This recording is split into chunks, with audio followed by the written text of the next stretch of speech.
riding through NASA. All right, let's focus.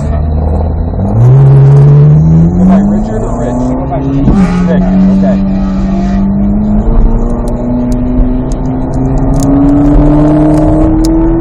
Mr. Alex has got a lot of stuff on his mind right now, so let's get there. Yeah, well, we'll make your pass on that.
this session, Rick?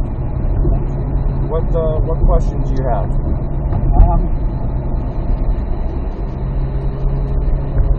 I have questions. I need my guts coming. Yeah. Well, yes. Me too.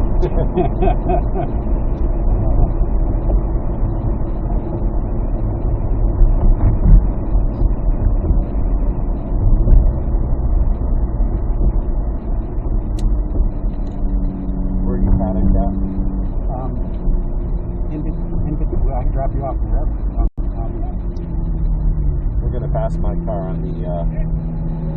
There's that golden the 501 straight ahead on the right. Yeah. You can sit and talk a minute.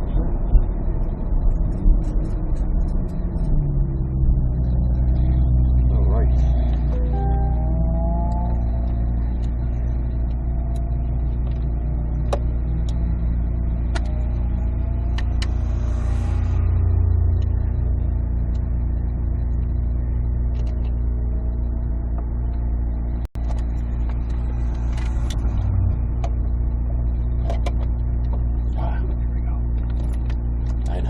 It's a hot day. Yeah, it is. Yeah, no, I think the session went pretty well. The things that make it challenging of having such a high horsepower car is approaching consistently for, like in this car, I'm max throttle from the point that I come out of a section to my braking zone. And as an advanced driver, I would take this and I would be full throttle from the application where I applied my throttle. Once I go to throttle, it'll be full throttle. But it's a lot for a new driver to handle. Like it would be a handful for me. But what I would tell you is consistently my reference marks would be based on my exit speed of one corner to my entrance speed of another corner. And each time that I'm coming in, I would be doing the same thing. Okay. We are coming in at variable speeds, right? We may be, give or take, 5 to 10 miles an hour difference. Right. And if you really give it to beans, it might be 15 miles an hour difference that you come in, which can make it, really hard to judge those reference marks for when you release brakes. The important thing for you to sort of develop is what speed is tolerable coming through a corner, right? What does this, the minimum speed in a corner is going to be the same for this car, whether you're, 100 miles an hour coming into the corner or 50 miles an hour. Yeah. Let's just put that arbitrary. Right. But this car can entertain a certain minimum speed, and that's what you sort of want to find out. What is that speed there? So some of the things that you can do to kind of learn is try and find people like in group 3 or 4 to sit in their right seat, so you can get kind of a sense. When I first started driving my turbo, I was at, you probably know Groton, right? I haven't been there yet. You haven't been, but you know the name, right? Sounds familiar. Yeah, so it's in Michigan. And I was like my friends were kicking my ass, and I'm just like sick of it. My instructor's like just come for me in my right seat, and instantly I went out, and after riding with him, it was like I was 5 to 7 seconds faster, because it was I didn't know that right, was yeah. I put my ceiling here, and the ceiling's way up here, right? I had no idea. He was driving a ZR1. Okay. 2018 ZR1. Nice. One of the few cars I ever got sick in, right? But the point is, you've got to kind of develop what that threshold is, okay. and you've got to go into a car that generates a similar energy. You can get the same sort of feeling seeing in any car, but and you should. It will develop you to sort of your body senses speed better than you think. We're really good, and you're like, how much faster was that? I don't know, a few miles an hour, and it probably is, right? So you can sort of judge these sort of sensations, and it's going to help you sort of get a little more confident. But that throttle application of coming to the next turn, if we're kind of under lifting, and like it's hard, right? Yeah. It's hard to kind of like, all right, I don't know what I got this time. Yeah. That's never a fun way to drive, but it can be done, right? I did it in the turbo. That's what I learned to drive on before I moved into anything else. And you will sensitize to that stuff and develop. Your lines were really good out there. A few times you got out of sorts, but you self-corrected. You need time to kind of grind. You need time to grow with some stuff, and I think riding along with some other people is gonna be a nice thing to do. I did 2 this weekend. Yeah, it's good. Did they help? Yeah. Yeah. Who? What cars? It was Adams. Yep. So he had like a 142 time. Yep.